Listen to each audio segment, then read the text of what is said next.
ঝিল চৈতিকে ঠান্ডা গলায় জানায় সে যদি এখান থেকে সরে যায় তাহলে ইচ্ছে করে ভুল ওষুধ খাইয়ে তাকে ফাঁসানোর সুযোগ তৈরি হবে। এই ভয়টাই তার সবচেয়ে বেশি।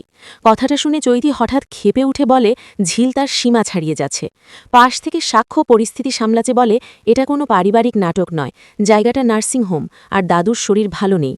তখন চৈতি সরাসরি দাদুর দিকে তাকিয়ে বলে দাদু তো ঝিলকে কখনো পছন্দই করতেন না, আজ সেটা পরিষ্কার করে বললেই হয়।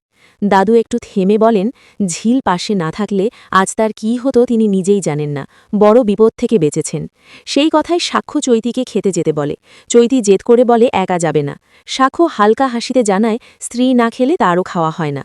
তখন দাদু কষ্টের সুরে বলেন না খেয়ে পাশে পড়ে থাকা তাকে ব্যথা দিচ্ছে। চৈতি রাগে চলে গেলে দাদু বলেন মনে হয় খুব অভিমান করেছে। ঝিল নির্বিকার ভঙ্গিতে বলে অভিমান করতে দিলে করুক, নিজের জীবনে সে অনেক অভিমানের বোঝা বয়েছে, তার দাম কেউ দেয়নি। দাদু তখন ঝিলের দিকে তাকিয়ে ক্ষমা চান, মানসিক কষ্ট দেওয়ার কথা স্বীকার করেন। পাশে না থাকলে তার জীবনটাই অন্যরকম হতো বলে জানান। ঝিল তাকে শান্ত থাকতে বলে, এভাবে কথা বলতে নিষেধ করে। এরপর সাক্ষ্য আর ঝিল দাদুকে বাড়ি নিয়ে আসে। বাড়িতে ঢুকেই ঠাম্মু অভিযোগ করেন আসার আগে অন্তত ফোন করা যেত। তৃণাঞ্জন লজ্জায় বলে সব গণ্ডগোলের মধ্যে সেটা মাথায় আসেনি। ঠাম্মু ঝিলের দিকেও একই কথা বলেন। তখন সাক্ষ্য জানায় ঝিল সারারাত দাদুর পাশেই বসেছিল। রায়পূর্ণা কটাক্ষ করে বলে সে কি ডাক্তারি শিখে ফেলেছে নাকি। সাক্ষ্য রেগে গিয়ে বলে এমন অকৃতজ্ঞ কথা বলা ঠিক নয়। চৈতি তখন নিজেকে সামনে এনে জানায় সেও ম্যানেজমেন্টে ছিল, সেবায় অংশ নিয়েছে। সাক্ষ্য বলে যেটুকু দরকার সে নিজেই করেছে। দাদু বড় পদে থাকায় নার্সরাও দায়িত্ব নিয়েছে।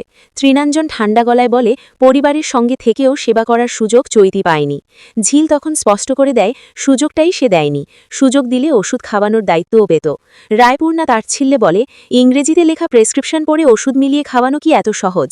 ঝিল আত্মবিশ্বাসের সাথে জানায় স্পেলিং মিলিয়ে ওষুধ দেওয়া কোনো বড় কৃতিত্ব নয়, ন্যূনতম পড়াশোনা থাকলেই এটা করা যায়, আর না জানলেও শেখা যায়, ইচ্ছেটাই আসল।